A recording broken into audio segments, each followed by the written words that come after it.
You are listening to Mrs. Turner Talks. I'm your host, Sarah, and today's episode is about my office day. This is part of my Healthy Habits series. And before we begin, healing starts with owning how you feel. So pause for a moment, consider what you're feeling, and write it down. Now let's get to the show.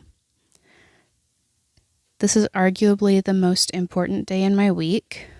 This is the underside of keeping the house running. This is planning all sorts of things. It is getting all of the paperwork done so nothing falls behind, no bills slip through the cracks. On office day, I write my weekly plan. I budget, pay bills, meal plan, grocery shop, or grocery order rather, and I plan my trips to town. It's really important to do things consistently in a way that benefits you and your family. You've heard me say it before. The reason is from the book Atomic Habits, and it's called habit stacking. One thing leads into the next seamlessly, and I find that doing these things on office day in this specific order helps me to get it all done efficiently. First, I write out the weekly plan. That gives me an opportunity to transfer things from my monthly calendar, check my phone calendar in case I missed something on there, and transfer it into the weekly agenda. This helps so we don't miss appointments or activities, especially if one of my kids has a chiropractic appointment or we need to go into town for a birthday party, etc. It helps me to plan, especially when we're going out of town, so I make sure that I pack the day prior and we're not scrambling the morning of. This takes about 10 to 15 minutes, and I use my big planner as my weekly checklist. Second, we budget. I like to use the Every Dollar budgeting app. It is free, and you can just add in whatever category you need. You can do a monthly budget at a time, and then I will, on my weekly budgeting session, I'll go through and transfer all of the transactions from the checking account over to Every Dollar. I did try out their feature where it transfers those transactions automatically for you, but it just did not work for me well. I don't know. It could just be because I'm a creature of habit and I really like things the way that I like things. So I'm thinking that's probably what the issue was. But I record everything in our monthly budget. Usually about halfway through the month, I'll start the next month's budget. So it's sitting there waiting for when we get bills due in that next month. I can immediately put in how much the bill is due for and on what day. I will put in everything from groceries, gas, bills, spending money, chicken feed, saving, gifting. Everything has a place and a pre-planned budget amount so we can live within or under our means. Next, I pay bills. Because I'm already in my budgeting app and I have already finished transferring what needs to be done that week, next, I will pay bills. I love having a set day to do this because no bills fall through the cracks. I will make phone calls if we need to make arrangements for like a big medical bill. If I need to negotiate something, I'll do that at this point. And I have already written in my weekly plan so I know what bills need to be paid that week. So I will go through. Oh, I really want to do a whole budgeting episode. I keep saying that as I'm recording these.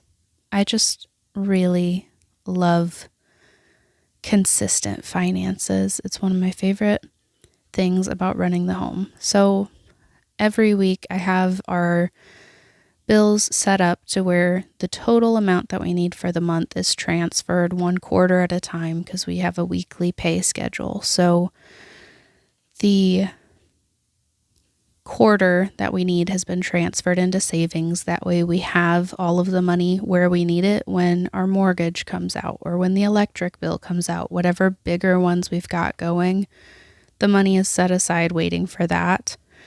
So I will go through, add up how much money we need for bills that week and transfer it from the bill savings, or like I'd call it more a sinking funds account. So I'll transfer it from that sinking funds savings over to the checking, make sure that any automatic payments are scheduled, and I will pay any manual payments. We have paid off a tremendous amount of debt and changed the way that we have handled money throughout the course of our marriage. I have done an episode with my friend Cassandra on finances. I will try and remember to link that in the show notes because I shared a lot of really good information in that episode. If there is any question, if you're curious about anything, comment or email and I will respond as best as I can. Finances are definitely a part of recovery, and having things in order causes less stress, and when there's less stress, there's less acting out. It's all a snowball effect. So that is something to be aware of. A little recovery tidbit thrown in here in this Healthy Habits series. Next, I will meal plan. This is one of the most egregious tasks for me and probably for many others. But my method is to keep a stocked pantry. I do the 1 in, 1 out method. We will do a big restock when we get tax refund. We've done that a few times. At one point, we had to be on food stamps when my husband was recovering from surgery. And we were able to stock up the pantry at that time as well, just putting canned goods on the shelves. So if we have a really tight week and I can't go grocery shopping, I can pull from our pantry and we're going to be okay. So I never run out of basics if I can avoid it. Obviously, there are exceptions here. I buy items before they're needed. Our pantry, fridge, and freezer are a rotating stock of largely the same items week to week and month to month. I start with my note paper and I fill in the days of the week, beginning with Thursday. Because I do this on Wednesday, I make sure that I always have the ingredients we need for pizza. So pizza is the consistent Wednesday night dinner. So I'm not going to run out of those basic ingredients so I can keep things flowing smoothly. I'm not waiting on Wednesday for something that I meal planned for the week. I don't have to wait till we go to the grocery store before I can cook that dinner.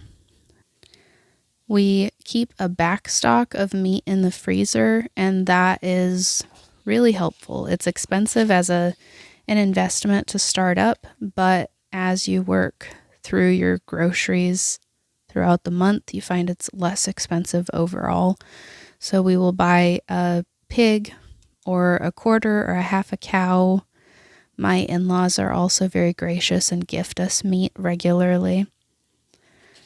So I will pull my meat from the freezer and then shape the meals that we eat throughout the week around those. So if one week I had extra chicken that was to be thawed, I would have a meal list that's largely chicken based, where if I had a huge roast, then I would cook it one day and have the meat remaining for other meals throughout the week. My usual grocery budget is several $100s each month, but weekly we spend around $100 to $140 on groceries, toiletries, pet food, diapers, etc. That does not include my usual, like the ones that I source on Amazon or online, so it may be closer to $170. I'm not entirely sure about that. I have a miscellaneous spending category. this is neither here nor there. Next up, we do a grocery order. I love the Walmart app for grocery orders. It is amazing. They have a don't forget your usuals portion before you check out. So they'll remind me about the fruit because, of course, I haven't checked the fruit bowl before I sat down to make this list. So I will add those usual items because there are some that I will remember we're running low on when they ask, did you forget something? The Walmart app is very user-friendly and it is really convenient for me to set up a pickup the next day. So I can, on Wednesday, finish my meal plan, buy groceries, pick up the groceries the next day when I'm already in town for whatever other errands I need to do. Next, I will write our tithe check. Our money is God's money, and we want to give back to the church ministry, so I write that on this day since it is a largely finance-focused day. And then planning trips to town. This is really important because I want to get everything that I can done before nap time on the following day. So if we are going to an appointment at the chiropractor, if we are going to run into Aldi, if we're going to need to get gas, if we're going to the gym, if whatever the case, all of that has to be done by nap time. So it needs to be planned. It needs to be efficient.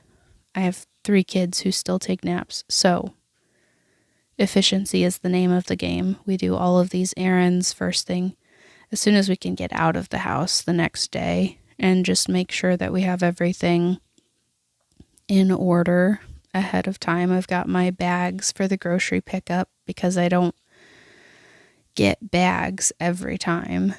That would be really wasteful in our case. So, yeah, lots of little things that work together. Stacking those habits. So this is my day of silent work. This day has a lot of phone time. And it's also work that isn't really visible to the eyes, but having a day working on the underside system of my home is really helpful. It helps keep the whole house running smoothly. I hope this was a help. That's where we're going to stop for today. Thanks for being here. I'll see you next time.